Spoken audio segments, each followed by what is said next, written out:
একটি শিক্ষণীয় সুন্দর গল্প। একদিন আকবর এবং বীরবল কোন একটা বিষয় আলোচনায় ব্যস্ত ছিলেন। তখন বীরবল আকবর সম্পর্কে একটি মন্তব্য করে বসেন। এতে সম্রাট আকবরের মেজাজ খারাপ হয় এবং তীব্র বিরক্ত হন।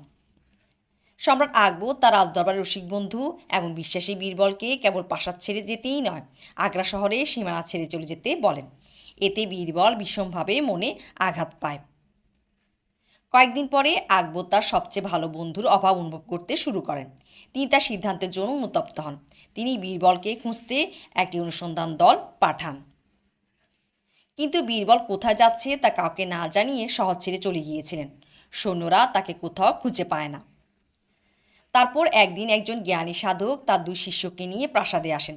শিষ্যরা দাবি করেন যে তাদের শিক্ষকই পৃথিবীর সবচেয়ে জ্ঞানী ব্যক্তি। আকবর যেহেতু বীরবলকে ভীষণভাবে মিস করছিলেন, তাই তিনি ভাবলেন যে একজন জ্ঞানী ব্যক্তিকে তার দরবারে রাখা ভালো হবে, যিনি তাকে সঙ্গ দিতে পারবেন। কিন্তু আকবর সিদ্ধান্ত নিলেন যে তিনি প্রথমে সেই জ্ঞানী ব্যক্তির জ্ঞান পরীক্ষা করবেন। সাধুর উজ্জ্বল ঝলমলে চোখ, ঘন দাড়ি এবং লম্বা চুল ছিল। পরের দিন যখন তারা দরবারে দেখা করতে এলেন, আকবর জ্ঞানী ব্যক্তিকে জানালেন যে যেহেতু তিনি পৃথিবীর সবচেয়ে জ্ঞানী ব্যক্তি, তাই তিনি তাকে পরীক্ষা করতে চান। তার সমস্ত মন্ত্রীরা তাকে একটি করে প্রশ্ন জিজ্ঞাসা করবেন এবং যদি তার উত্তর সন্তোষজনক হয় তবে আকবর তাকে তার দরবারে মন্ত্রী হিসেবে স্থান দিবেন। কিন্তু যদি জ্ঞানী ব্যক্তি সঠিক উত্তর না দিতে পারেন তাহলে তার শিরচ্ছেদ করা হবে।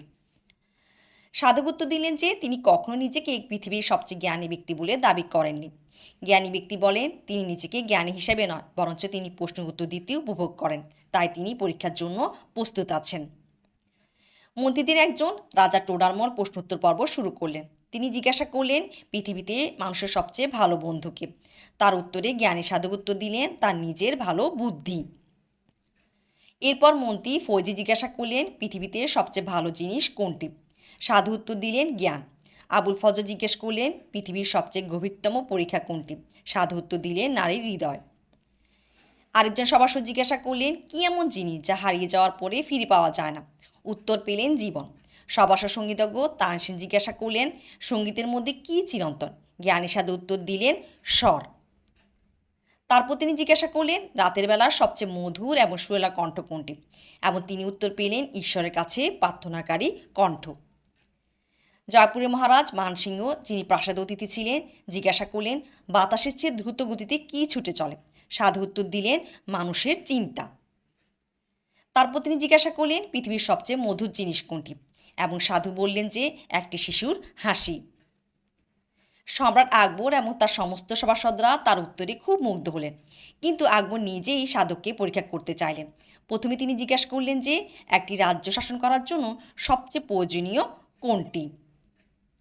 উত্তর ছিল চতুরতা। তারপর তিনি জিজ্ঞাসা করলেন যে একজন রাজার সবচেয়ে বড় শত্রু কী। সাধু উত্তর দিলেন স্বার্থপরতা। সম্রাট খুশি হয়ে সাধুকে সম্মানের আসন দিলেন এবং তাকে জিজ্ঞাসা করলেন যে তিনি কোনো অরলিক কাজ করতে পারবেন কিনা। সাধু বললেন যে সম্রাট যদি কোনো ব্যক্তির সাথে দেখা করতে চান তবে সেই ব্যক্তির সাথে তিনি দেখা করতে পারেন। আকবর রোমাঞ্চিত হলেন এবং তৎক্ষণাৎ তার মন্ত্রী এবং প্রিয় বন্ধু বীরবলের সাথে দেখা করতে চাইলেন। তখনই সাধু তার কৃত্রিম দাড়ি এবং চুল খুলে ফেলেন, যা উপস্থিত সভাসদদের অবাক করে দেয়। আকবর হতবাক হয়ে যায় এবং নিজের চোখকে বিশ্বাস করতে পারেন না। তিনি সাধুকে জড়িয়ে ধরার জন্য নেমে পড়েন, কারণ তিনি আর কেউ নন, বীরবল।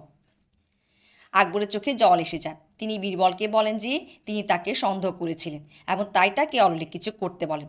আকবর বীরবলকে পেয়ে এতটা খুশি হন যে তিনি বীরবলকে অনেক মূল্যবান বস্তু উপহার দেন।